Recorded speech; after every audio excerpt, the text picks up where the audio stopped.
Welcome to MSC studio. आज हम आप लोगों के बीच इंटर आर्ट्स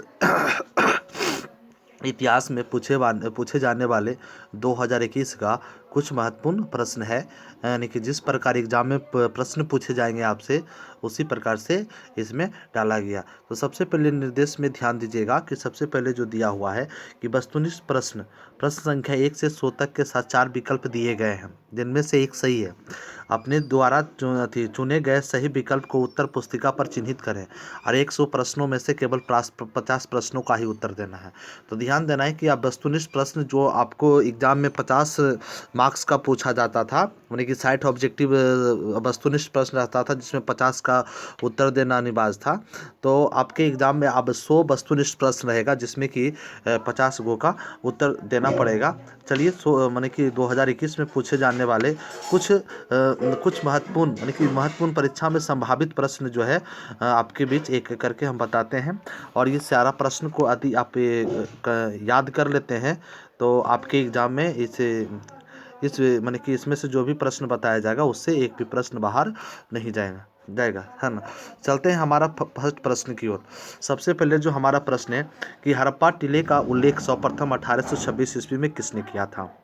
हड़प्पा टीले की बात कर रहे हैं कि हड़प्पा टीले का उल्लेख सर्वप्रथम 1826 ईस्वी में किसने किया था। ये 4 ऑप्शन जो दिया हुआ, Charles Mason, John Bratton, William Brenton, sir John Marshall, ये चारों ऑप्शन में से जो है इसका ए उत्तर सही हो जाएगा, चार्ल्स मेसन। तो ध्यान रखिएगा कि हड़प्पा टीले का उल्लेख सर्वप्रथम 1826 ईस्वी में चार्ल्स मेसन के द्वारा किया गया। और इसके साथ साथ यह भी ध्यान रखिएगा, यदि आपसे पूछ दे कि हड़प्पा सभ्यता की खोज सबसे पहले किसने किया, तो याद रखिएगा हड़प्पा सभ्यता की खोज सबसे पहले 1921 ईस्वी में दयाराम साहनी ने किया था। तो आपसे ये भी प्रश्न पूछ सकता है कि हड़प्पा सभ्यता की खोज सबसे पहले कब किया गया, तो याद रखिएगा 1921 ईस्वी में।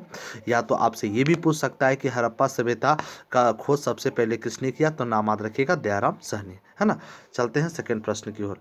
हमारा जो सेकंड प्रश्न है कि हड़प्पा सभ्यता में प्राप्त अवतल चक्की पर किस पुरातत्व ने प्रकाश डाला। क्वेश्चन ध्यान से सुनिएगा और अतिरिक्त क्वेश्चंस जो आ रहे हैं उसे भी आप कॉपी में नोट कर लीजिएगा, क्योंकि उन सभी प्रश्नों में से भी आपके लिए महत्वपूर्ण हो सकता है। हड़प्पा सभ्यता में प्राप्त अवतल चक्की पर किस पुरातत्व ने प्रकाश डाला। पहला है कन्निंघम, दूसरा है अनस्टेट मेके, तीसरा है जॉन मार्शल, तीसरा है सूरजभान, है ना। तो चलिए चारों ऑप्शन में से आप ढूंढ कर बताइए कि हड़प्पा सभ्यता में प्राप्त अवतल चक्की पर किस पुराविद ने प्रकाश डाला था। तो इसका उत्तर हो जाएगा बी, ऑप्शन बी सही हो जाएगा, मतलब कि अनस्टेड मेके ने डाला था। चलिए, इसमें और ऑप्शन में से कुछ ज़्यादा इंपॉर्टेंट नहीं है। चलते हैं तीसरे प्रश्न की ओर। हमारा जो तीसरा प्रश्न है कि मोहनजोदड़ो किस भाषा का शब्द है। तीसरा बहुत आसान सा प्रश्न है जो एग्जाम के दृष्टि से काफ़ी महत्वपूर्ण है।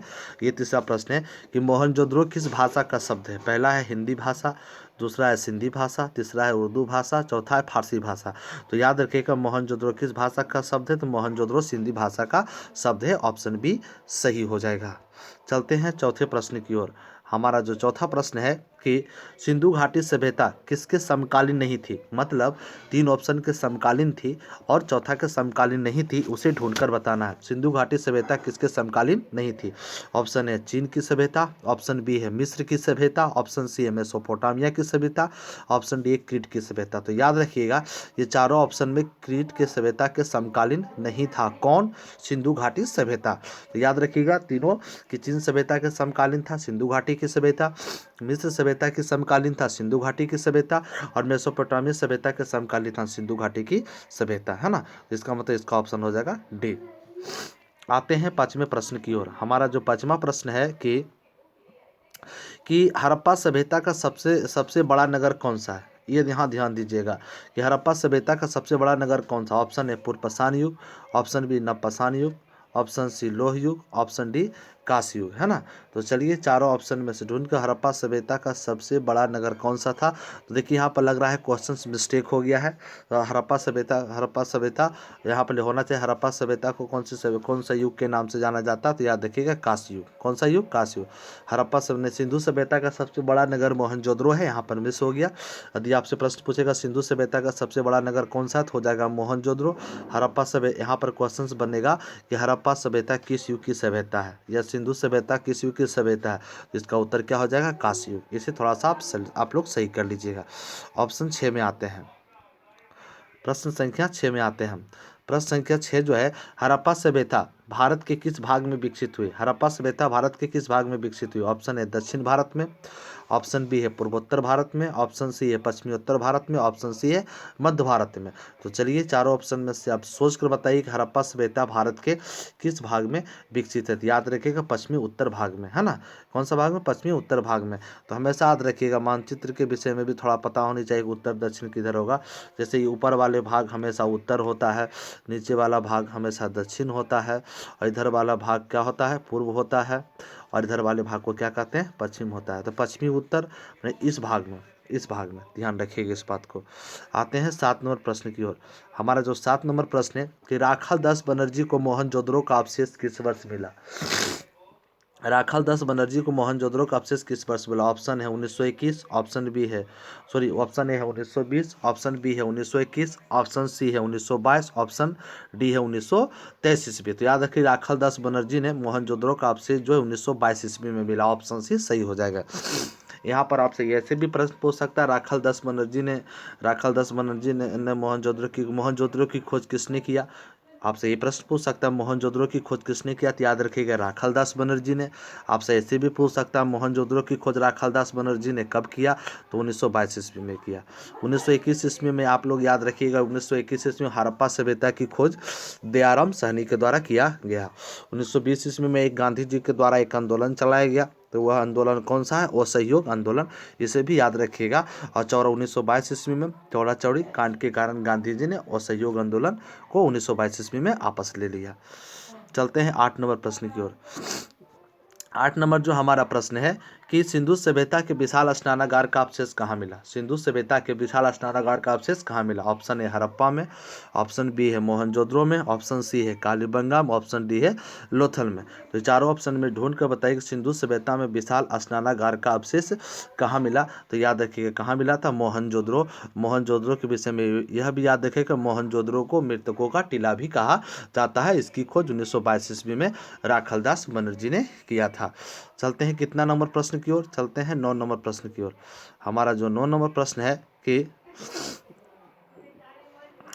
9 नंबर प्रश्न की ओर चलते हैं। हमारा जो 9 नंबर प्रश्न है, हड़प्पा किस नदी के किनारे स्थित है। हड़प्पा किस नदी के किनारे। ऑप्शन है सिंधु नदी, ऑप्शन बी ब्यास नदी, ऑप्शन सी सतलज नदी, ऑप्शन डी रावी नदी। तो याद रखिएगा हड़प्पा किस नदी के किनारे स्थित है, हड़प्पा रावी नदी के किनारे स्थित है। ध्यान रखिएगा हड़प्पा रावी नदी के किनारे स्थित है, और मोहनजोदड़ो जो है सिंधु नदी के किनारे स्थित है। इस चीज़ को भी आप याद रखिएगा। 10 नंबर प्रश्न की ओर आते हैं। हड़प्पा किस नदी के किनारे स्थित। देखिए सेम प्रश्न, एक ही प्रश्न 2 बार आ गया। तो हड़प्पा किस नदी के किनारे स्थित है, तो रावी नदी के किनारे है। ऑप्शन डी सही हो जाएगा। आते हैं 11 नंबर प्रश्न की ओर। हमारा 11 नंबर प्रश्न है किस शिलालेख से अशोक द्वारा कलिंग विजय का पता चलता है। ये चारों ऑप्शन में से ढूंढ कर बताइए कि किस शिलालेख से अशोक द्वारा कलिंग विजय का पता चलता है। तो याद रखिएगा 13वां शिलालेख। 13वां शिलालेख मतलब कि एक 13वां शिलालेख को जब आप पढ़िएगा तो आपको अशोक के कलिंग विजय के बारे में पता है। कलिंग उड़ीसा में स्थित है। कलिंग कहाँ पे है, उड़ीसा में स्थित है। मतलब अशोक से पहले कलिंग पर कई शासकों ने आक्रमण किया था, लेकिन विजय प्राप्त नहीं किया था। कलिंग अशोक पहला शासक था जो पहला बार 261 ईसा पूर्व में कलिंग पर आक्रमण किया और जीत लिया, और इसकी जानकारी 13वां शिलालेख में मिलता है। 12 नंबर प्रश्न की ओर आते हैं। हमारा 12 नंबर जो प्रश्न है, मौर्य कला का निम्न में से कौन सा सर्वाधिक महत्वपूर्ण नमूना है। मौर्य कला का निम्न में से कौन सा सर्वाधिक नमूना है। चैत्य स्तूप, गुहा वास्तुकला, स्तंभ। ये चारों ऑप्शन में से ढूंढ कर बताइए कि मौर्य कला का निम्न में से कौन सा सर्वाधिक महत्वपूर्ण नमूना है। तो इसमें याद रखिएगा स्तंभ। मतलब जो है ना मौर्य काल में सबसे अधिक किसका विकास हुआ, तो स्तंभ का हुआ। ऐसा बात नहीं गुहा हुआ थी, गुहा वास्तुकला का भी हुआ, स्तूप का हुआ, चैत्य विचैत्य का संबंध बौद्ध धर्म से है ना। तो मौर्य काल में सबसे अधिक विकास किसका हुआ, स्तंभ का। ऑप्शन डी सही हो जाएगा। आते हैं 13 नंबर प्रश्न की ओर। 13 नंबर जो हमारा प्रश्न है, इंडिका की रचना किसने की। मैंने इंडिका एक पुस्तक का नाम है, कारण इसके लेखक का नाम कौन सा है। तो कौटिल्य, मेगास्थनीज, अल्बर्नी, इत्सिन। तो याद रखिएगा इंडिका नामक पुस्तक के लेखक कौन है। तो इंडिका नामक पुस्तक के लेखक जो है मेगास्थनीज है। कौन सा है, मेगास्थनीज।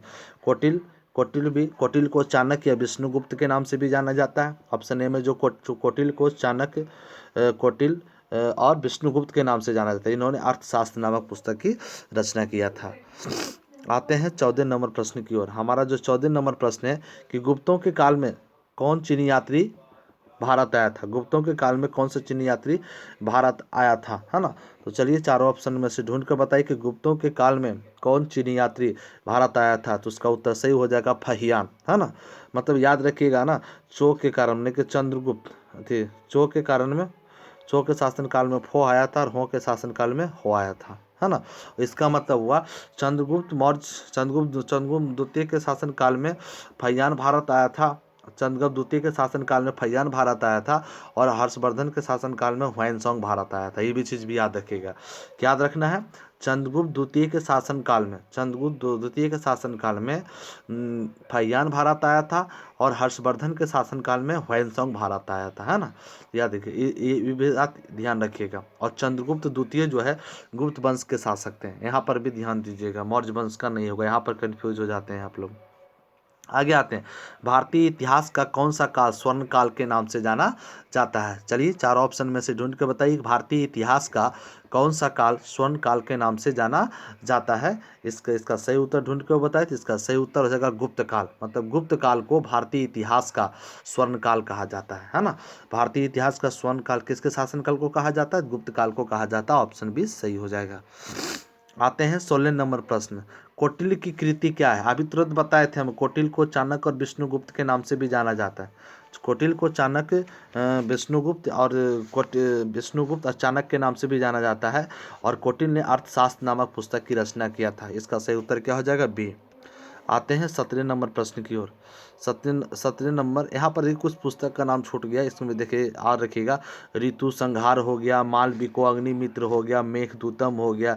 ये चार संस्कृत का पुस्तक है, संस्कृत भाषा में लिखा हुआ पुस्तक है। और ये चारों पुस्तक की रचना, ये तीनों पुस्तक की रचना जो है कालिदास के द्वारा किया गया। इस चीज़ को भी आप ध्यान में रखिएगा।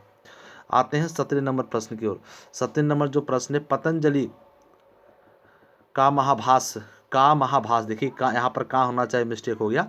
पतंजलि का महाभाष्य से किसकी जानकारी मिलती है। मतलब पतंजलि के द्वारा एक पुस्तक लिखा गया, उस पुस्तक का नाम है महाभाष्य। तो कह रहा है कि पतंजलि के द्वारा जो महाभाष्य नामक पुस्तक लिखी गई, इस पुस्तक से हमें किसकी जानकारी मिलती है, मतलब किस वंश के बारे में जानकारी मिलती है। तो याद रखिएगा, मौर्य काल के विषय में जानकारी मिलती है।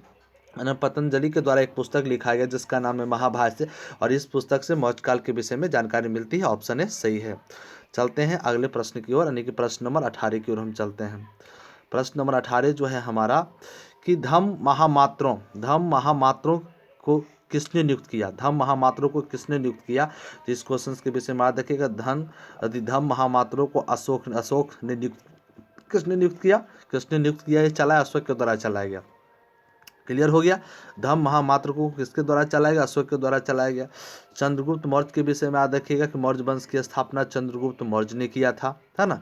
कनिष्क के विषय में याद रखिएगा, कुषाण वंश की स्थापना कनिष्क ने किया। बिंदुसार मौर्य साम्राज्य का सबसे शक्तिशाली शासक था। इस चीज को भी आप ध्यान में रखिएगा। आते हैं 19 नंबर प्रश्न की ओर। 16 महाजन पदों में सबसे शक्तिशाली महाजन पद कौन सा। हमसे कभी कभी यह भी प्रश्न पूछ देगा कि भारत में महाजन पदों की संख्या कितनी थी। 16 थी। कितनी थी, 16 थी। तो कह रहा है कि उस 16 महाजन पदों में सबसे शक्तिशाली महाजन पद कौन सा। तो सबसे शक्तिशाली महाजन पद कौन था, मगध था। ऑप्शन ए सही हो जाएगा।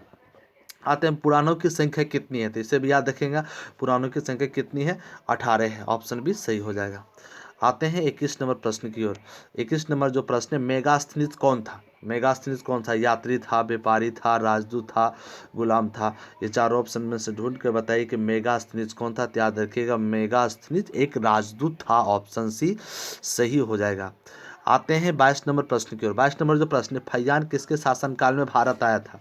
फैयान किसके शासनकाल में भारत आया। पहला ऑप्शन है समुद्रगुप्त, ऑप्शन बी है रामगुप्त, ऑप्शन सी है अकबर, ऑप्शन डी है चंद्रगुप्त मौर्य। तो चारों ऑप्शन में से ढूंढ कर बताए फैयान किसके शासनकाल में भारत आया था। तो याद रखिए कि रामगुप्त के साथ, रामगुप्त चौ के कारण यहाँ पर देखिए मिस्टेक हो गया, यहाँ पर याद रखिएगा मिस्टेक कर दिए। ये मतलब कि चंद्रगुप्त मौर्य के शासनकाल, चंद्रगुप्त मौर्य के शासन काल में भारत आया था। कौन, चंद्रगुप्त मौर्य वंश की स्थापना। देखिए यहाँ पर थोड़ा सा मिस्टेक है, यहाँ पर चंद्रगुप्त द्वितीय होना चाहिए। तो इसका सही उत्तर फैयान किसके शासन काल में आया था। तो याद रखिएगा, चंद्रगुप्त गुप्त चंद्रगुप्त चंद्रगुप्त द्वितीय के शासनकाल में भारत आया था, है ना। 22 नंबर प्रश्न हो गया। आते हैं 23 नंबर प्रश्न की ओर। 23 नंबर जो हमारा प्रश्न है, पाटलिपुत्रा नगर की स्थापना की गई थी।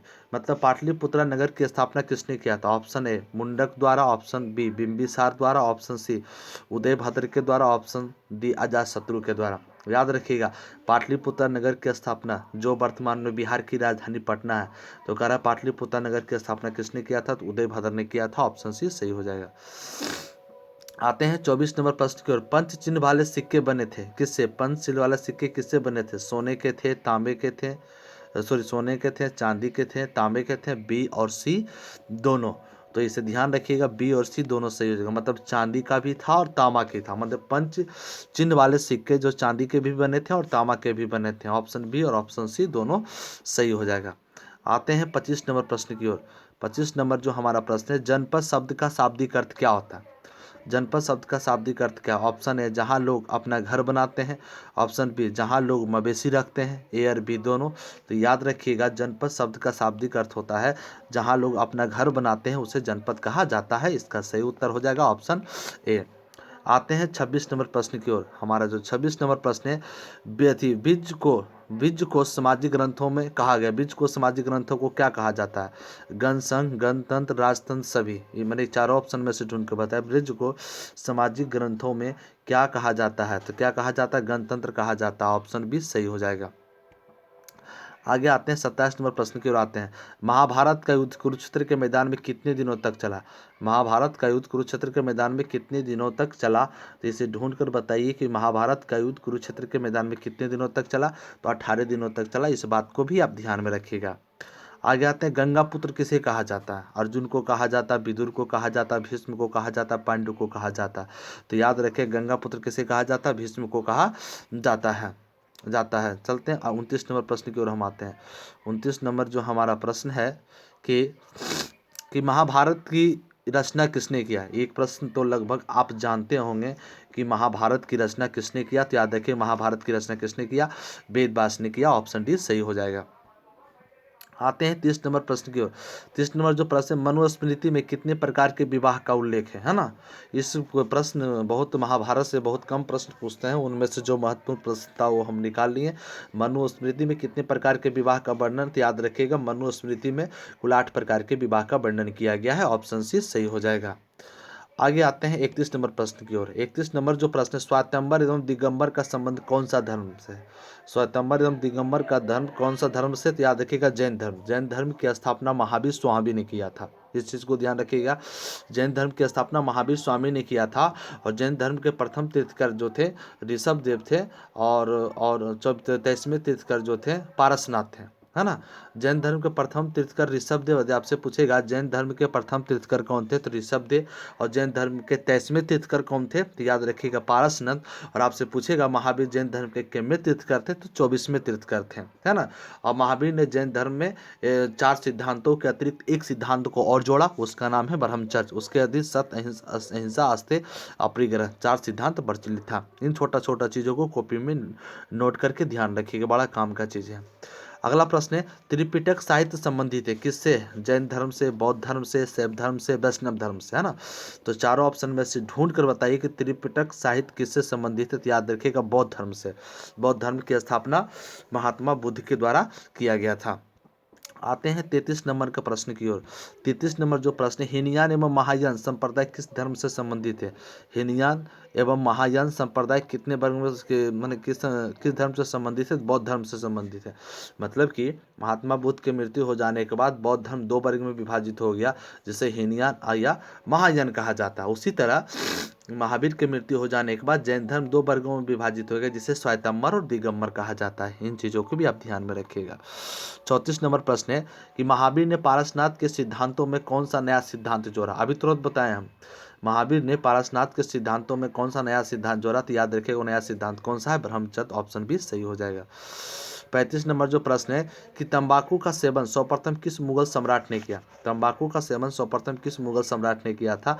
याद रखिएगा, तंबाकू का सेवन सबसे पहले जो अकबर ने किया था। किसने किया था? अकबर ने किया था। और प्रतिबंध किसने लगाया था तंबाकू पर? सबसे पहले जहांगीर ने लगाया था। इस चीज़ को भी ध्यान रखिएगा। देखिए 36 नंबर प्रश्न में दिया हुआ, तंबाकू पर किस शासक ने प्रतिबंध लगाया। तंबाकू पर किस शासक ने प्रतिबंध लगाया? तो याद रखिएगा जहांगीर ने। ऑप्शन सी सही हो जाएगा। 37 नंबर प्रश्न है कि अकबरनामा की रचना किसने किया। मैंने अकबरनामा एक पुस्तक का नाम है, तो आपसे पूछ रहा है अकबरनामा पुस्तक की रचना किसने किया। अमीर खुसरो ने किया, अलबुर्नी ने किया, इब्न बतूता ने किया और अबुल फजल ने किया। तो ध्यान दीजिए कि अकबरनामा पुस्तक के लेखक कौन है? अबुल फजल है। ऑप्शन डी सही हो जाएगा। आते हैं 38 नंबर प्रश्न की ओर। 38 नंबर प्रश्न, आईन ए अकबरी कितने भागों में विभक्त है। आईन ए अकबरी कितने भागों में विभक्त है। थोड़ा सा 1 मिनट रुक जाइएगा। आईन ए अकबरी कितने भागों में विभक्त है। तो 2, 3, 4, 5। चलिए ढूंढ कर बताइए कि आईन ए अकबरी कितने भागों में विभक्त है। तो 5 भागों में। ऑप्शन डी सही हो जाएगा। आते हैं अगले प्रश्न की ओर। हमारा जो अगला प्रश्न है 39 नंबर प्रश्न है कि आईन ए अकबरी किसने लिखा। आईन ए अकबरी एक पुस्तक है, तो आपसे पूछ रहा है कि आईन ए अकबरी नामक पुस्तक को किसने लिखा। तो याद रखिए आईन ए अकबरी नामक पुस्तक के लेखक किसने है? अबुल फजल है। ऑप्शन सी सही हो जाएगा। चलिए 39 नंबर हो गया। अब आते हैं 40 नंबर प्रश्न की ओर। हमारा जो 40 नंबर प्रश्न है, कुतुब मीनार का निर्माण किसने करवाया। कुतुब मीनार का निर्माण किसने कराया। Option A Ibn Battuta, option B Jalaluddin Khilji, option C Qutbuddin Aibak, option D Razia Sultan. चलिए इसमें से ढूंढ कर बताइए आप कि कुतुब मीनार का निर्माण किसने करवाया। तो कुतुबुद्दीन ऐबक ने करवाया। ऑप्शन सी सही हो जाएगा। आते हैं 41 नंबर प्रश्न की ओर। 41 नंबर जो प्रश्न है, अकबर ने किस सन में दीन इलाही धर्म चलाया। बड़ा इंपॉर्टेंट क्वेश्चन है। अकबर ने किस सन में, माने कि किस ईस्वी में दीन इलाही धर्म को चलाया। तो आप याद रखिएगा 1581 ईस्वी में। अकबर ने 1581 ईस्वी में दीन इलाही धर्म को चलाया। इस बात को ध्यान रखिएगा। 42 नंबर प्रश्न है, अकबर का संरक्षक बनकर किसने शासन किया। अकबर का संरक्षक बनकर किसने शासन किया। तो याद रखिएगा अकबर का संरक्षक बनकर बैरम खान ने शासन किया। मतलब अकबर 14 वर्ष के उम्र में ही मुगल वंश की गद्दी पर बैठ गया और उसका संरक्षक बनकर बैरम खान ने मुगल वंश पर शासन किया। ऑप्शन ए सही हो जाएगा। 43 नंबर प्रश्न में आते हैं, भारत का अंतिम सम्राट कौन था। भारत का अंतिम सम्राट कौन था। तो याद रखिए भारत का अंतिम सम्राट कौन था। बहादुर शाह जफर। कौन था? बहादुर शाह जफर। और आपसे ये भी पूछ देगा भारत का अंतिम मुगल सम्राट कौन था, तो वो भी हो जाएगा बहादुर शाह जफर। ऑप्शन डी सही हो जाएगा। आगे आते हैं 44 नंबर प्रश्न, भारत में मुगल वंश के संस्थापक कौन है। आप लोग तो समझ गए भारत में मुगल वंश की स्थापना किसने किया। तो याद रखिए भारत में मुगल वंश की स्थापना बाबर ने किया था। ऑप्शन ए सही हो जाएगा। आते हैं 45 नंबर प्रश्न की ओर। 45 नंबर प्रश्न, जजिया किससे लिया जाता था। जजिया कर जो है किससे लिया जाता था। तो ब्राह्मणों से लिया जाता था। तो ब्राह्मण तो इसमें है नहीं, तो ब्राह्मण किसे कहा जाता है। याद रखिए जिम्बांजियो। अगर ब्राह्मण ना मिले तो जिम्बांजियो से याद रखिएगा जजिया कर जो है जिम्बांजियो से लिया जाता था। ऑप्शन डी सही हो जाएगा। आते हैं 46 नंबर प्रश्न की ओर। 46 नंबर जो प्रश्न, पानीपत का प्रथम युद्ध किस वर्ष हुआ। पानीपत का प्रथम युद्ध किस वर्ष हुआ। तो याद रखिएगा पानीपत का प्रथम युद्ध जो है 1526 ईस्वी में हुआ। ऑप्शन बी सही हो जाएगा। आगे आते हैं 47 नंबर, स्थापत्य कला का सर्वाधिक विकास किसके समय में हुआ था। स्थापत्य कला का सर्वाधिक विकास सबसे अधिक किसके शासनकाल में हुआ। तो याद रखिएगा स्थापत्य कला का सबसे अधिक विकास जो है जहांगीर के शासनकाल में। यहाँ पर थोड़ा सा दिक्कत लग रहा है। स्थापत्य कला का सबसे अधिक विकास जो है जहांगीर के शासनकाल में हुआ था। जहांगीर के शासनकाल में हुआ था। ऑप्शन बी सही हो जाएगा। आते हैं 48 नंबर प्रश्न की ओर। 48 नंबर प्रश्न है, औरंगजेब ने अपने जीवन काल का अंतिम भाग कहाँ बिताया। औरंगजेब ने अपने जीवन काल का अंतिम भाग कहाँ बिताया। तो याद रखिएगा दक्षिण भारत। ऑप्शन सी सही हो जाएगा। आते हैं 39 नंबर प्रश्न की ओर। 39 नंबर जो सर्वप्रथम विजयनगर की यात्रा पर आने वाले प्रथम विदेशी यात्री कौन था।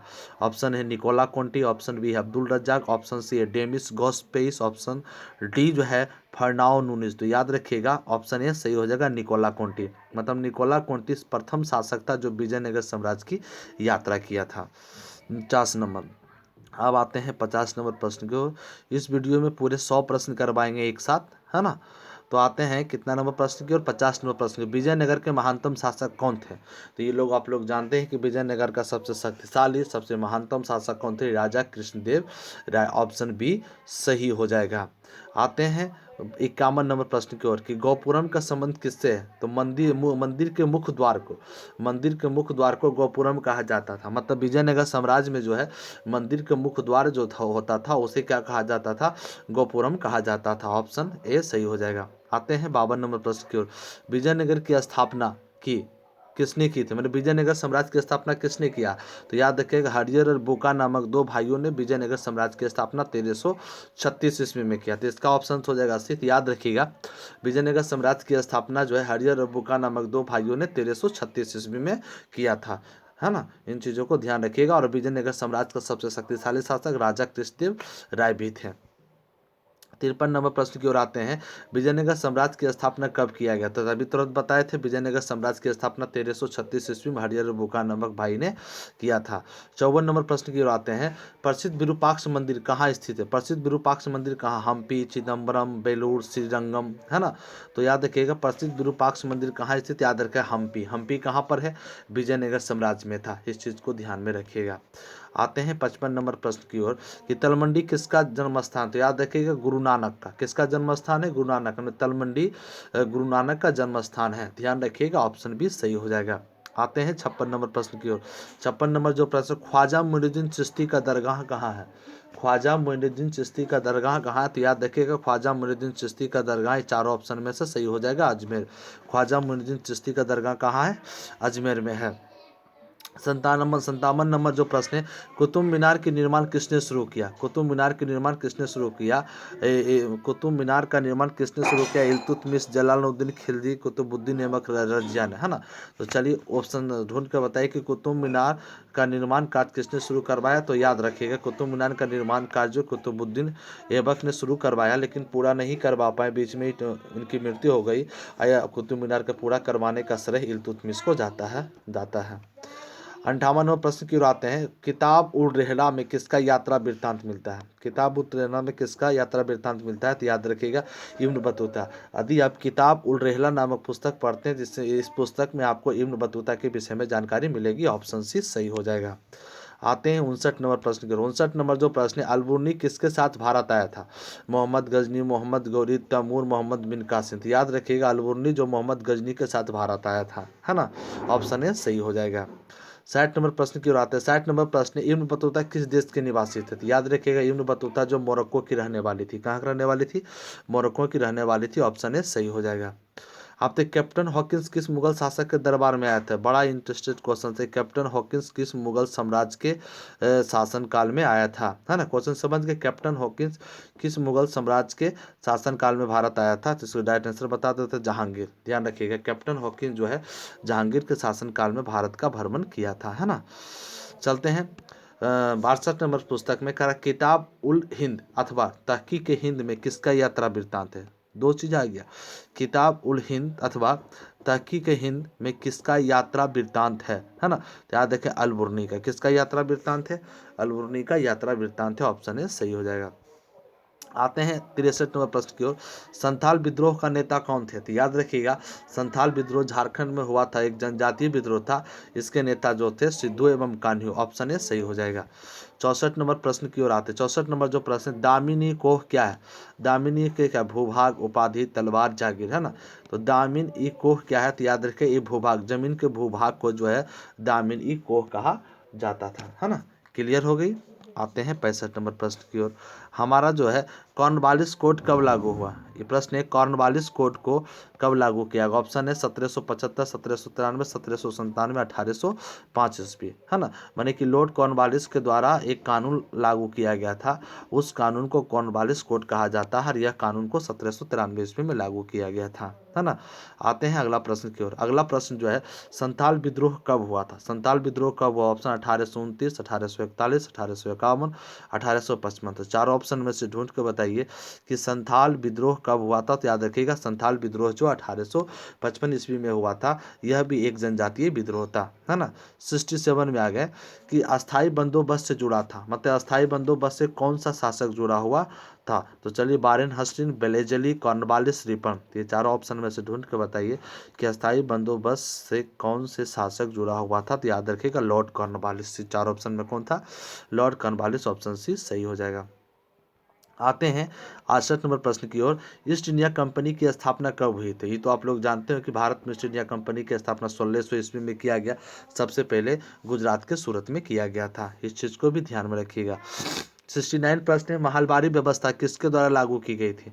महलबारी व्यवस्था किसके द्वारा लागू की गई? लॉर्ड डलहौजी के द्वारा, लॉर्ड बेलेजली के द्वारा, लॉर्ड बेंटिंक के द्वारा, ऑकलैंड के द्वारा। चलिए चार ऑप्शन में से ढूंढ के बताइए कि महलबारी व्यवस्था किसके द्वारा लागू की गई थी। याद रखें लॉर्ड बेंटिंक के द्वारा, ऑप्शन सी सही हो जाएगा। 70 नंबर प्रश्न की ओर आते हैं। 70 नंबर जो प्रश्न है, किसको बंगाल और बिहार में स्थायी बंदोबस्त शुरू करने का श्रेय दिया? किसको बंगाल और बिहार में स्थायी बंदोबस्त को शुरू करने का श्रेय दिया? तो चलिए चार ऑप्शन में से ढूंढ के बताइए किसको बंगाल और बिहार में अस्थायी बंदोबस्त को शुरू करने का श्रेय दिया गया। तो याद रखिएगा लॉर्ड कॉर्नवालिस, ऑप्शन ए सही हो गया।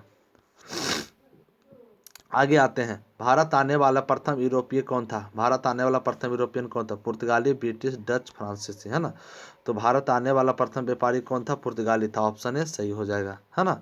आते हैं 72 नंबर प्रश्न की ओर। हमारा जो 72 नंबर प्रश्न की ओर चलते हैं और 72 नंबर प्रश्न की ओर आ गए।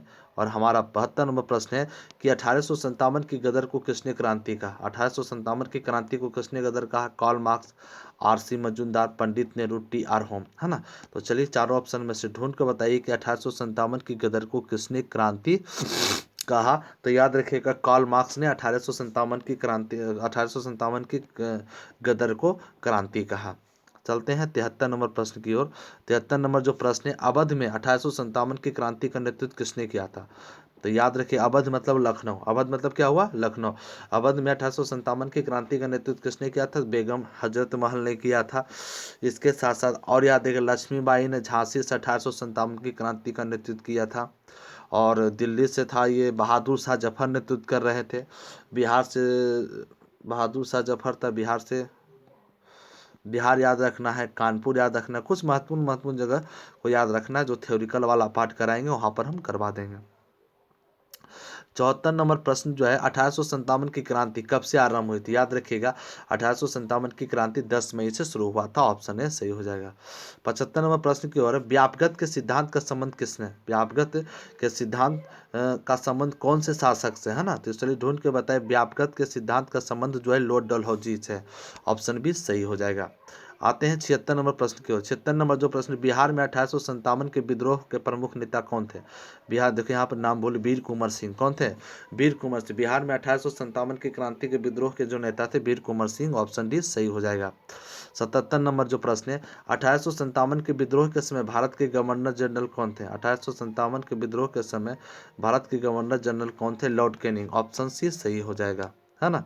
आते हैं 78 नंबर कि भारत की राजधानी कोलकाता से दिल्ली कब हस्तांतरित किया गया? मतलब भारत की राजधानी दिल्ली से पहले कोलकाता थी। तो ये आपसे ये प्रश्न पूछ रहा है कि भारत की राजधानी पहले कलकत्ता थी, कलकत्ता से दिल्ली उसे कब लाया गया? तो याद रखिएगा 1911 ईस्वी में, ऑप्शन डी सही हो जाएगा।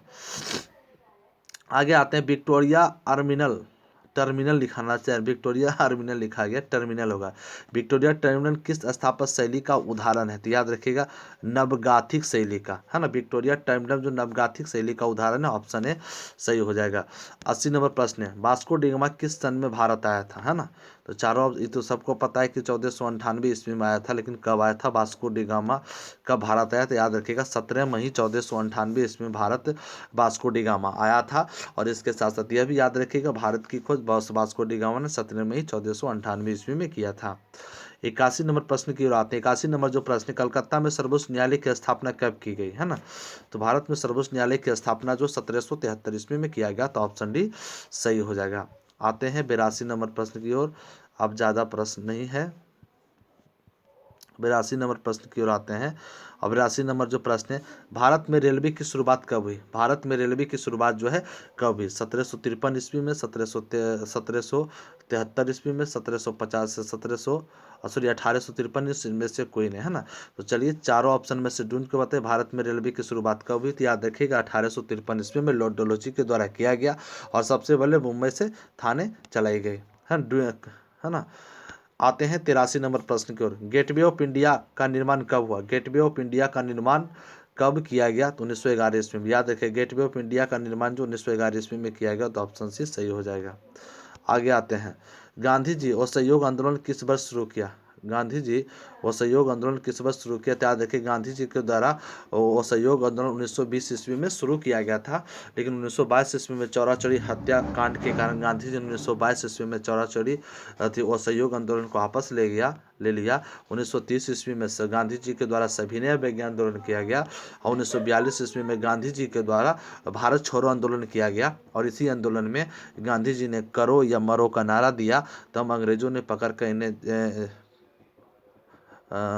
उन्हें पकड़कर जेल में बंद कर दिया, है ना। तो इन्हें गांधी जी को द्वारा असहयोग आंदोलन कब शुरू किया गया? 1920 ईस्वी में। ऑप्शन है सही हो जाएगा।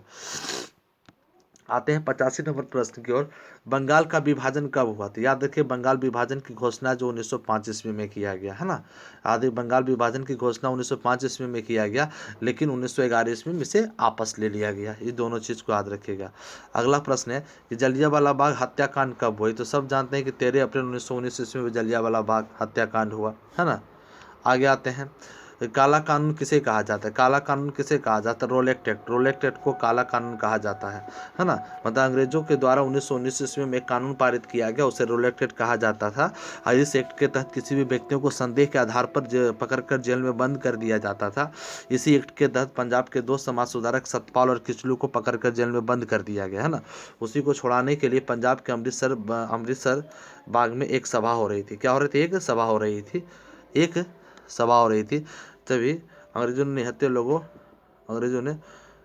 लोगों पर गोलियां चलाती। अंग्रेज अधिकारी जनरल और डायर ने निहत्थे लोगों पर गोलियां चलाने का आदेश दिया, जिससे जिससे हजारों लोग मारे गए। ऐसे इसी घटना को क्या कहा? जलियांवाला बाग हत्याकांड कहा जाता है। पूना समझौता किस वर्ष हुआ? 88 नंबर प्रश्न है कि पूना समझौता किस वर्ष? 1932, 1934, 1939, 1942। तो 88 नंबर प्रश्न है पूना समझौता किस वर्ष हुआ? तो याद रखिएगा 1932 ईस्वी में। ऑप्शन है सही हो जाएगा। 89 नंबर प्रश्न आते हैं, महात्मा गांधी पहला किसान आंदोलन कहाँ शुरू किया, है ना। महात्मा गांधी ने पहला किसान आंदोलन कहाँ शुरू किया? तो याद रखिएगा बिहार के चंपारण में नील की खेती महात्मा गांधी ने पहला किसान आंदोलन चंपारण में किया था और ये पहला सफल आंदोलन भी था, है ना। आगे है 90 नंबर प्रश्न है, डांडी किस राज्य में स्थित है? याद रखिएगा डांडी गुजरात में स्थित है। ऑप्शन सी सही हो जाएगा। 91 नंबर प्रश्न आते हैं, साइमन कमीशन भारत कब आया, है ना। याद रखिएगा साइमन कमीशन के अध्यक्ष जो है सर जॉन साइमन थे। तो आपसे पूछ रहा है कि साइमन कमीशन भारत कब आया? तो याद रखिएगा 1928 ईस्वी में साइमन कमीशन भारत आया था, है ना। 92 नंबर प्रश्न, 1919 ईस्वी के अधिनियम को क्या कहा जाता? 1919 ईस्वी में अंग्रेजों द्वारा एक अधिनियम बनाया गया था, उस अधिनियम को क्या कहा जाता? मॉन्टेग्यू चेम्सफोर्ड सुधार एक्ट, है ना। याद रखें 1919 ईस्वी का अधिनियम को मॉन्टेग्यू चेम्सफोर्ड सुधार एक्ट कहा जाता है। ऑप्शन सी सही हो जाएगा, है ना। अब आते हैं 92 नंबर प्रश्न की ओर। 93 नंबर हो गया। अब 93 नंबर प्रश्न की ओर आते हैं, अब लास्ट हो जाएगा। 93 नंबर प्रश्न, सुभाष चंद्र बोस ने कहाँ पर आज़ाद हिंद फौज का गठन किया था? देखिए मिस्टेक हो गया यहाँ पे। सुभाष चंद्र बोस ने कहाँ पर आज़ाद हिंद फौज का गठन किया था? याद रखिए सिंगापुर में। कहाँ पे किया था? सिंगापुर में सुभाष चंद्र बोस ने आज़ाद हिंद का गठन किया था।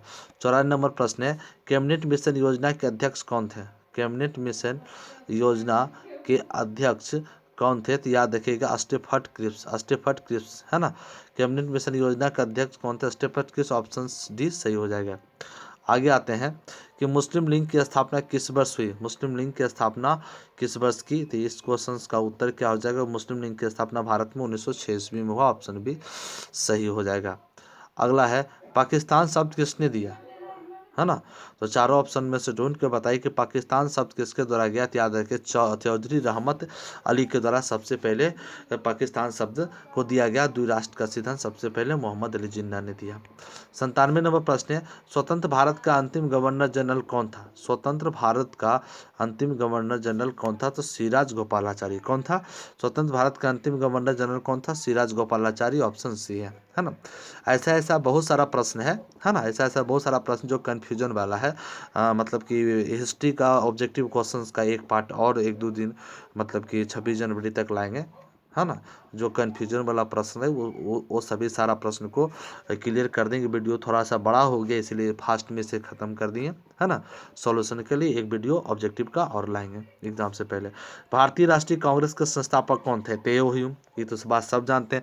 भारतीय राष्ट्रीय कांग्रेस की स्थापना में 28 दिसंबर 1885 ईस्वी को एओ ह्यूम के द्वारा किया दिया गया। इसका स्थापना के समय मुख्य उद्देश्य था भारतीय किसान को मदद करना, लेकिन धीरे धीरे इसका उद्देश्य बदल गया और इसका उद्देश्य हो गया भारत को स्वतंत्रता दिलाना। इसके प्रथम अध्यक्ष जो थे WC बनर्जी, जिसे व्योमेश चंद्र बनर्जी के नाम से जाना जाता है। प्रथम मुस्लिम अध्यक्ष बदरुद्दीन तैयबजी थे। प्रथम महिला अध्यक्ष एनी बेसेंट थी। प्रथम भारतीय महिला अध्यक्ष सरोजिनी नायडू थी, जो भारत के प्रथम राज्यपाल भी थी, प्रथम महिला राज्यपाल भी थे। आगे आते हैं, संविधान सभा के द्वारा प्रारूप समिति का गठन कब किया गया। तो याद रखिएगा 19 अगस्त 1947 ईस्वी को संविधान सभा के द्वारा प्रारूप समिति का गठन जो 19 अगस्त 1947 ईस्वी को किया गया। तो ऑप्शन ए सही हो जाएगा।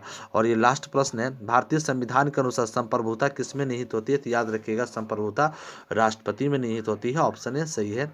और यहाँ पर देखिए कुछ महत्वपूर्ण प्रश्न है जो आपके एग्जाम में पूछे जाएंगे कि प्रश्न संख्या 1 से 30 तक लघु उत्तरीय प्रश्न के लिए 15 प्रश्नों को उत्तर दे। प्रत्येक प्रश्न के लिए 2 अंक निर्धारित है। अधिकतम 50 शब्दों में उत्तर दे। 15 देखो ये 30 प्रश्न, 30 प्रश्न का सोल्यूशन आपको मतलब कि इसके बाद कल वाला वीडियो या परसों वाला वीडियो में ये प्रश्न का उत्तर जो 2021 में होने वाले इंटर आर्ट्स के एग्जाम में काफ़ी महत्वपूर्ण परीक्षा है, अर्थात इससे बाहर प्रश्न आपके एग्जाम में नहीं रहेगा, है ना। ये सारे प्रश्न को अच्छी तरीके से सॉल्यूशन आपको करवा देंगे। आप लोग वीडियो को लाइक करें, शेयर करें और सब्सक्राइब करें, है ना। जय हिंद।